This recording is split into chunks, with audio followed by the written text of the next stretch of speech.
Now, welcome back, everyone. As we wrap up our discussion on externalities and where they appear and how we might deal with them, I'd like to just briefly recap the many ways we might deal with externalities.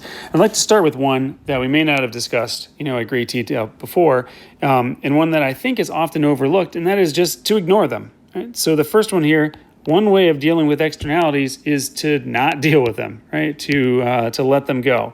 And in many cases, that's not the optimal response. I'm not suggesting that we should ignore air pollution or carbon release or lots of other, negative externalities. But in some cases, the cost of dealing with them might be greater than the externalities themselves. So I'll give you a great example. How many of you have ever been in an elevator or in another confined space with someone who was wearing too much cologne? Right? Somebody who just dumped the scent on.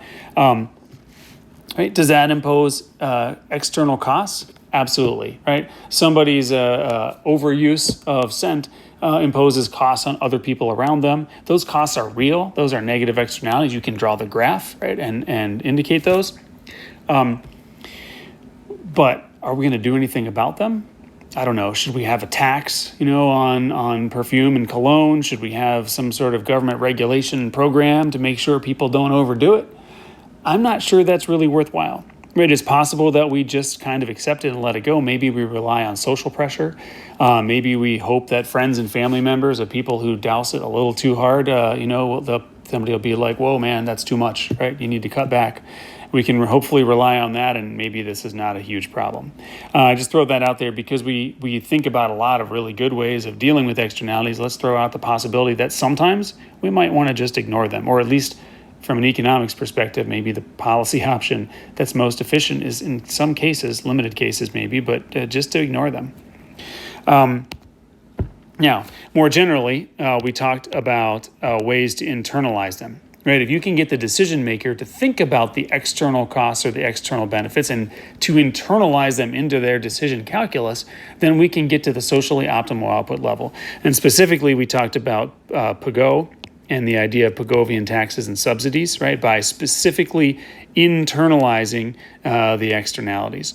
One I want to just point out, there's a great little section in the Mateer Kopic book where they talk about congestion charges.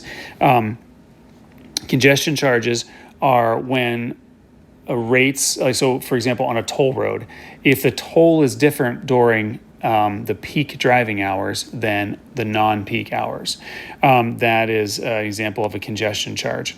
So if during rush hour the toll is higher than it is at off-peak hours, that's a congestion charge. Because during the off-peak hours, my driving there may not affect other people. During rush hours, every additional car creates additional congestion. And so there is a greater external cost when there are lots of cars on the road than when there are a few. And so maybe we should price it accordingly.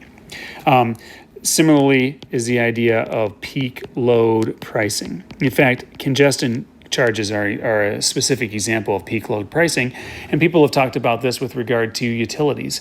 They've suggested that maybe the cost of electricity should vary depending on the time of the day to create incentive, because the cost of generating electricity, it's very complicated. Creating a base load of electricity is actually cheaper per kilowatt hour, but you can't adjust it. You can't ramp it up and down quickly. It might take a couple days to get a big power plant all the way fully online and up to its maximum output.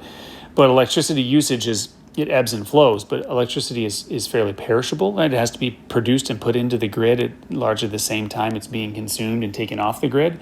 There are options like battery storage, but those are not viable at a really, really large scale. And so during the peak hours when businesses are open, everybody has the lights on and air conditioners are working at their max, the marginal cost of additional electricity is very high. In the middle of the night, when the demand for electricity is much lower, we might be able to use additional electricity at a lower cost. And with peak load pricing, you incentivize people to figure out how to use electricity at off hours. So you load your washer before you go to bed, and it's set to start, at 2 a.m, or maybe the dryer, which might use more electricity. The same with your dishwasher or lots of other appliances. To the extent that you can schedule to use them in off-peak hours, that might be socially efficient and lower the cost. But But without a cost incentive, without a money incentive to do so, we're just less likely to undertake the hassle. Peak load pricing would motivate people and incentivize people to use resources more efficiently just based on the timing. So that's an example of Pigovian taxes and subsidies. By the way, a carbon tax, right, is an example, a specific kind of example of a Pigovian tax, right? A carbon tax, which is taxing the burning of carbon fuels because of their external cost, right? The negative externality they impose on the environment. That is a very, very neat and tidy Pigovian solution. The complication there, the wrinkle, is figuring out the magnitude of the negative externality. Environmental scientists, environmental economists, a lot of other people, there are divergent views about what the social cost of carbon is. And so one of the challenges of implementing a carbon tax is agreeing on a social cost of carbon. That's just a separate wrinkle there. Then we also talked about some other ways of dealing with external costs, especially using property rights, and specifically we looked at the Coase theorem, right? Coase said that when transaction costs are low and property rights are well defined, that parties have an incentive to negotiate to the efficient outcome. And of course, the flip side of that, sometimes called negative Coase, is that when the property rights are not well defined or when the transaction costs are high, we can't necessarily assume that the parties will bargain to the efficient outcome. But if we can capitalize on the use of property rights where we can, that can help us in our quest to get to an efficient outcome at the lowest possible cost. Along those same lines are tradable permits, right? Tradable pollution permits, where you get sort of a pass, like a right to pollute for a ton of sulfur dioxide, right, or some other quantity, and then we allow so we can, at the social level, target the level of pollution that we're willing to tolerate, but then we allow the producers of that pollution to figure out who will do more of it and who will do less based on their cost of abatement, who can reduce their level of pollution at the lowest cost, because that allows us to achieve the environmental goal of a cleaner environment while minimizing the cost of doing it. And that means we can still do more good stuff, right, if we minimize the cost of this. Because in a world of finite resources, right, in a world of scarcity, the fewer resources we spend achieving at one particular environmental goal are additional resources available for lots of other good things. And so we sort of contrasted tradable permits, right, pollution permits, against direct government regulation, where the government just says, meet this particular standard. Everybody must meet this, or everybody must reduce by a certain amount. And historically, no doubt, our environment is a lot cleaner now than it was in the 60s and the 70s as a result of environmental regulation, including direct regulation like the Clean Air Act and the Clean Water Act.